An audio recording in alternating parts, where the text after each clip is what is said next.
Assalamualaikum warahmatullahi wabarakatuh. Perkenalkan, saya Dini Englasari dengan NIM 24042024 dari Prodi Ilmu Administrasi Negara. Di sini saya akan menjelaskan materi pertemuan 1 dan 2 mata kuliah Statistik Sosial dengan dosen pengampu Bapak Iip Permana STMT, yaitu dengan materi pengertian dan konsep dasar serta penyajian data dalam statistik sosial. Yang pertama yaitu pengertian dan konsep dasar. Bahasa Latinnya yaitu Statisticum Collegium atau Dewan Negara. Yang kedua juga ada dari bahasa Italia yaitu Statistika Negarawan atau Politicus. Ada juga dari bahasa Jerman yaitu Stat atau ilmu tentang negara, dan bahasa Inggris yaitu Statistics, yaitu ilmu mengenai pengumpulan dan klasifikasi data. Jadi statistika secara prinsip mula-mula hanya mengurus data yang dipakai lembaga-lembaga administratif dan pemerintahan. Pengumpulan data terus berlanjut, khususnya melalui sensus yang dilakukan secara teratur untuk memberi informasi kependudukan yang berubah setiap saat. Selanjutnya perbedaan statistik dan statistika. Yang pertama, statistik. Statistik artinya data atau kumpulan data dalam bentuk angka maupun bukan angka yang disusun dalam bentuk tabel atau diagram yang menggambarkan suatu masalah tertentu. Sedangkan statistika adalah pengetahuan yang berkaitan dengan metode, teknik atau cara untuk mengumpulkan, mengolah, menyajikan, dan menganalisis data, kemudian menarik kesimpulan dan menginterpretasikan data tersebut. Selanjutnya yaitu tinjauan umum statistika. Tanpa disadari dalam kehidupan sehari-hari, sesungguhnya kita telah banyak memakai statistika walaupun dalam bentuk yang sangat sederhana, misalnya di rumah, di kantor, pemerintahan, dan lain-lain. Pemerintahan memakai statistika untuk menyusun anggaran pendapatan dan belanja negara atau APBN yang didasarkan pada hasil perhitungan seperti nilai tukar rupiah terhadap nilai dolar Amerika, nilai ekspor, harga minyak, tingkat inflasi, nilai investasi, dan pertumbuhan ekonomi.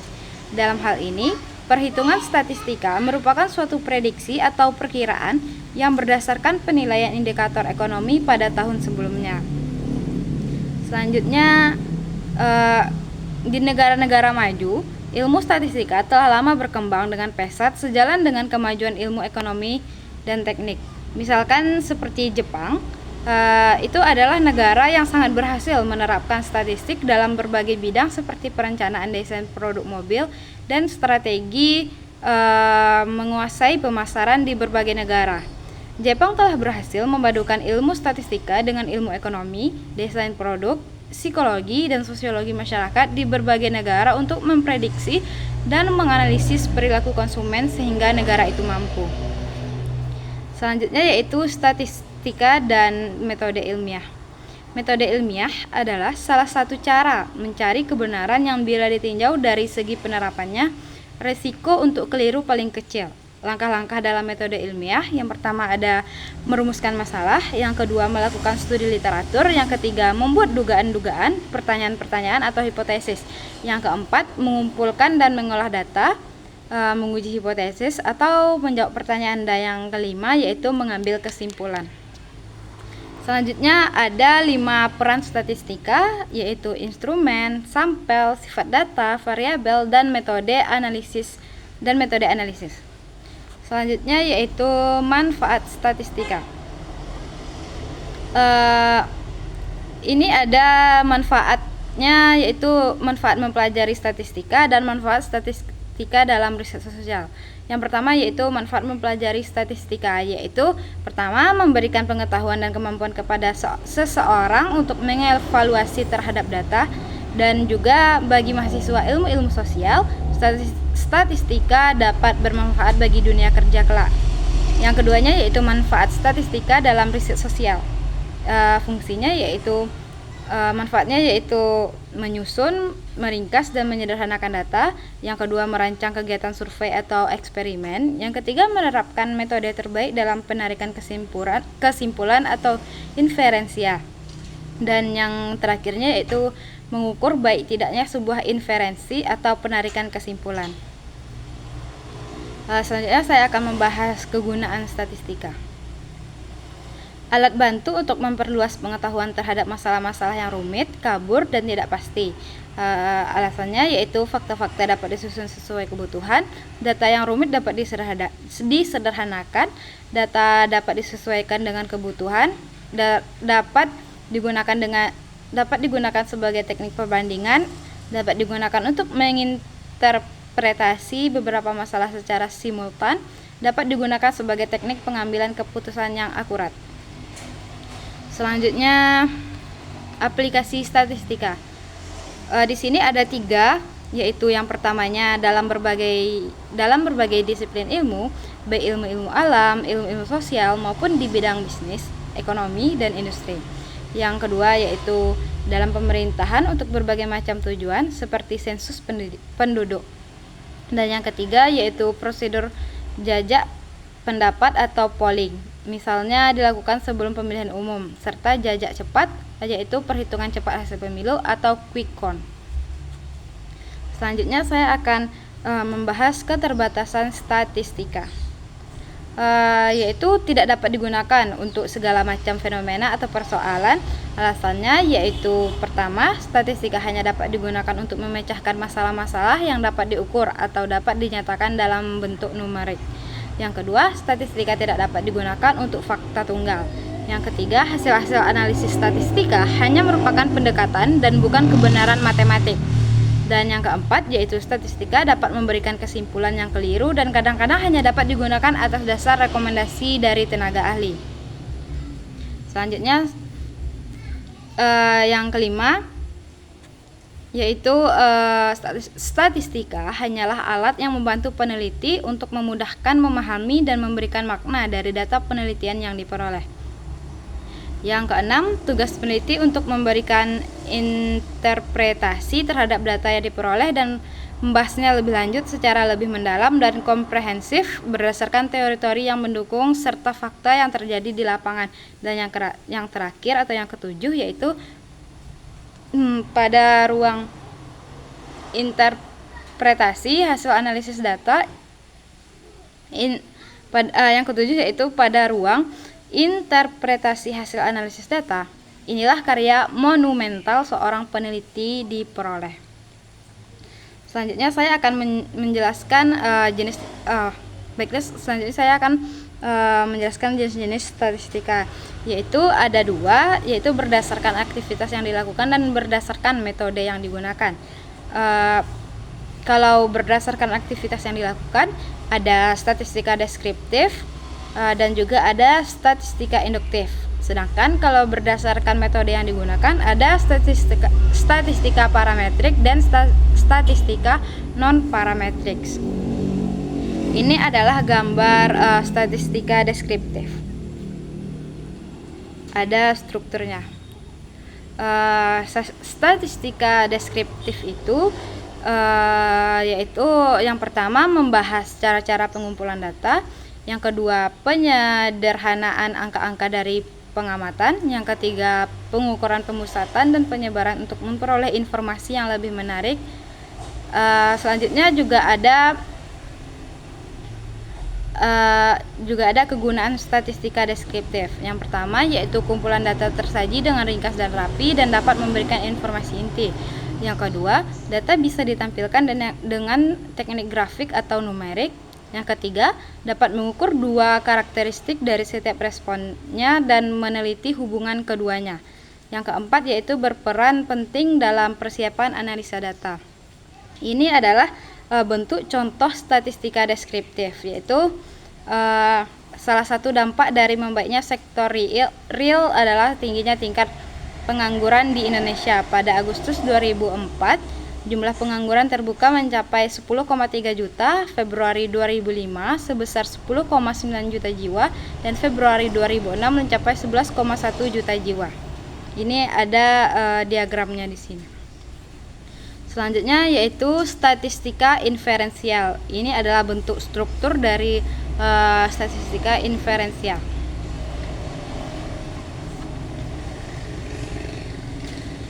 Statistika inferensial ini setelah dilakukan uji terhadap suatu distribusi data dan terbukti bahwa data yang diuji berdistribusi normal atau mendekati normal, maka pada data tersebut dapat dilakukan berbagai inferensi dengan metode statistik parametrik.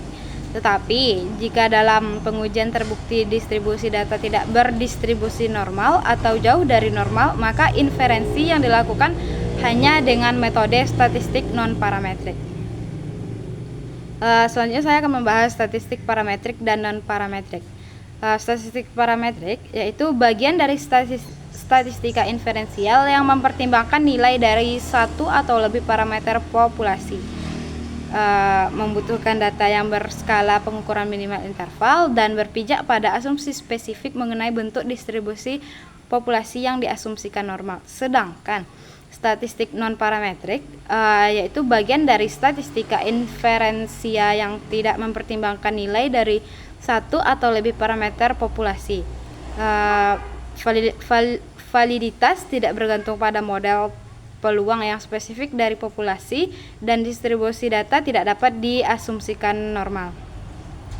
Statistika parametrik ini membutuhkan pengukuran kuantitatif dengan data interval atau rasio, mempertimbangkan jenis sebaran atau distribusi data, yaitu apakah data menyebar normal atau tidak, dan contoh metode statistika parametrik yaitu uji Z1 atau 2 sampel, uji T 1 atau 2 sampel, korelasi person, perencanaan percobaan 1 atau 2 Y-ANOVA parametrik, dan lain-lain.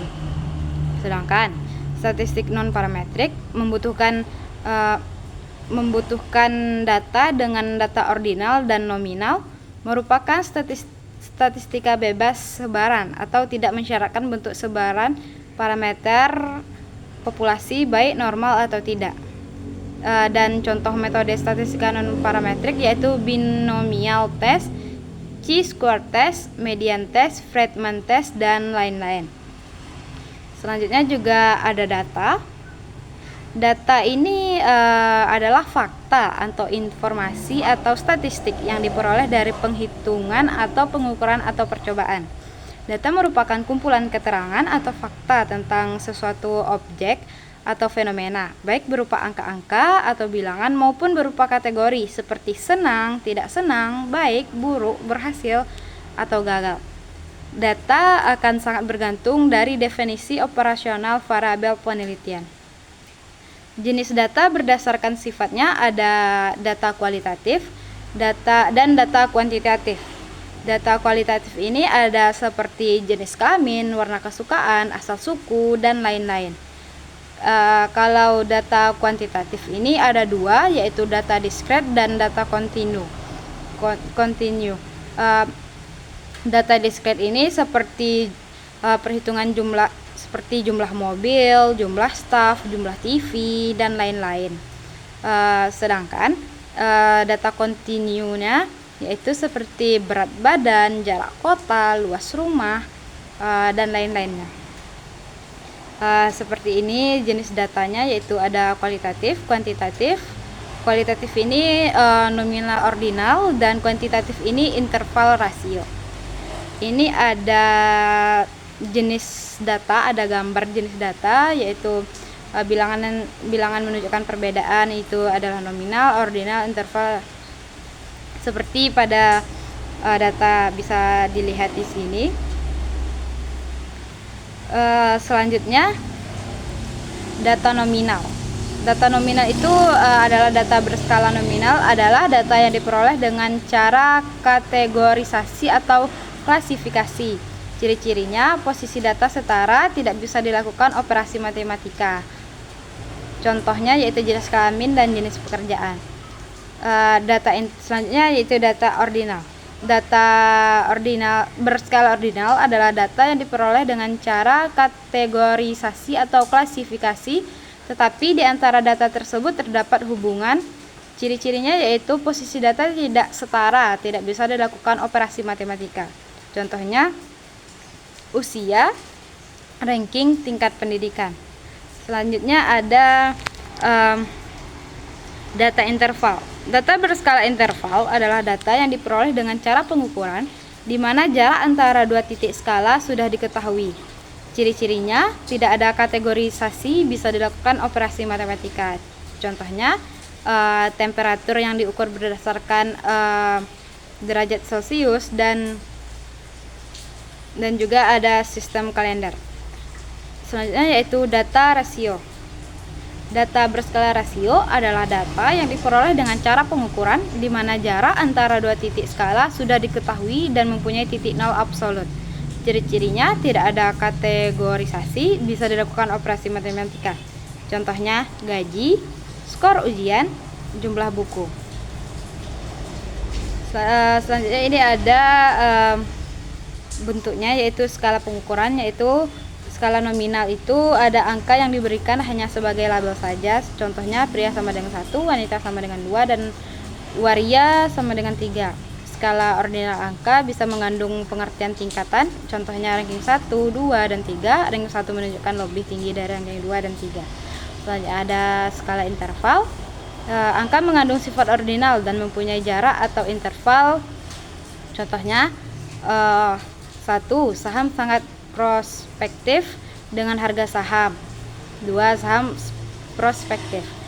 Dan selanjutnya ada skala rasio, angka yang mempunyai sifat nominal, ordinal, dan interval serta mempunyai nilai absolut dari objek yang diukur. Contohnya yaitu bunga BCA 7% dan bunga Mandiri 14%, maka bunga Mandiri 2 kali bunga BCA. Jenis data 4 skala pengukuran dan statistik yang cocok untuk masing-masingnya ada pada tabel yang ada di sini. Bisa dilihat. Selanjutnya ini ada populasi dan sampel. Populasi adalah sebuah kumpulan dari semua kemungkinan orang-orang, benda-benda, dan ukuran lain dari objek yang menjadi perhatian. Dan juga ada sampel, yaitu suatu bagian dari populasi tertentu yang menjadi perhatian. Baiklah, selanjutnya di sini saya akan membahas tentang penyajian data. Penyajian data ini dapat berupa tabel atau daftar atau diagram atau grafik. Tabel atau daftar ini bisa tabel klasifikasi tunggal dan ganda, tabel kontingensi, tabel distribusi frekuensi. Sedangkan diagram atau grafik bisa diagram batang, diagram garis, diagram lambang, diagram lingkaran, dan diagram peta. Ini ada contoh tabel klasifikasi tunggal. Susunan pimpinan dan keanggotaan Badan Kehormatan DPRD Kota Sawalunto periode 2009-2014. Bisa dilihat pada tabel. Itu sumbernya Sekretariat DPRD Kota Sawalunto. Juga ada contoh tabel klasifikasi ganda. Contoh tabel klasifikasi ganda. Seperti inilah bentuknya. Ada juga contoh tabel klasifikasi kontingensi. Seperti yang ada pada bahan saya ini. Ini juga ada distribusi frekuensi. Distribusi frekuensi itu yaitu mengelompokkan data interval atau rasio dan menghitung banyaknya data dalam satu kelompok atau klasifikasi.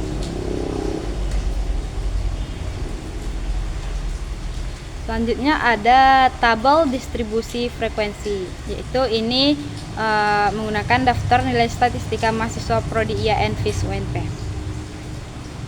Selanjutnya ada contoh diagram batang atau bar chart, seperti diagram yang ada pada ini saya.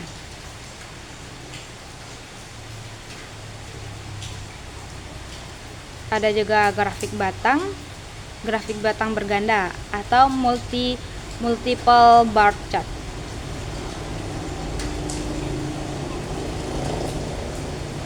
Contoh data distribusi tunggal time series. Dan juga ada grafik batang berganda atau multiple bar chart. Ini adalah cocok data perbandingan time series.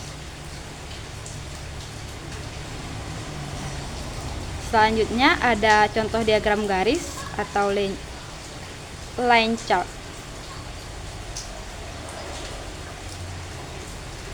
Diagram garis. Ini ada diagram garis, yaitu contohnya jumlah anggota DPRD Kota Sawalunto periode 2004-2009 dan 2009 sampai 2014. Ini juga ada contoh grafik tunggal atau ini adalah TFR di Indonesia dari tahun 1997 sampai 2007. Ada juga contoh diagram lingkaran atau pie chart.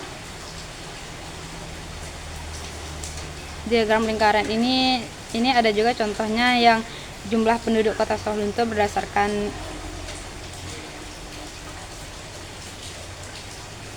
ini ada contoh diagram lingkaran juga. Presentasi pria kawin yang pernah mendengar tentang HIV atau AIDS. Selanjutnya ada juga statistik bencana alam di Indonesia. Ini juga masih menggunakan diagram lingkaran.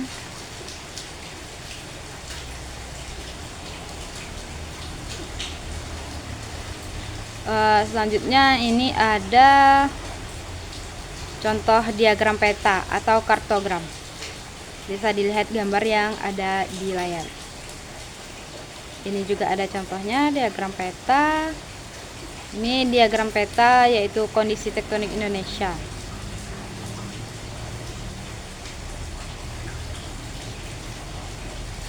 Ini contoh peta seismisitas Indonesia.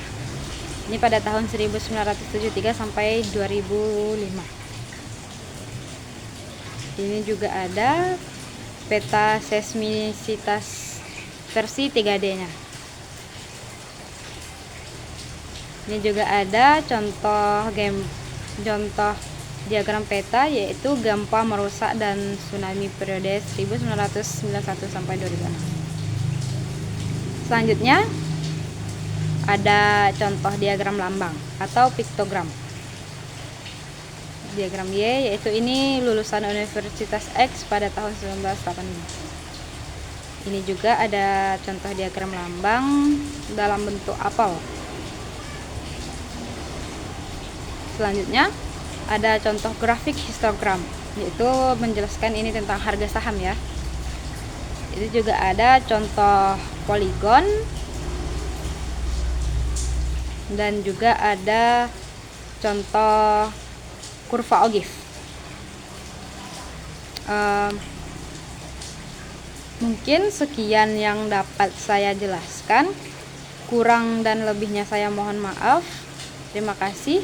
Assalamualaikum warahmatullahi wabarakatuh.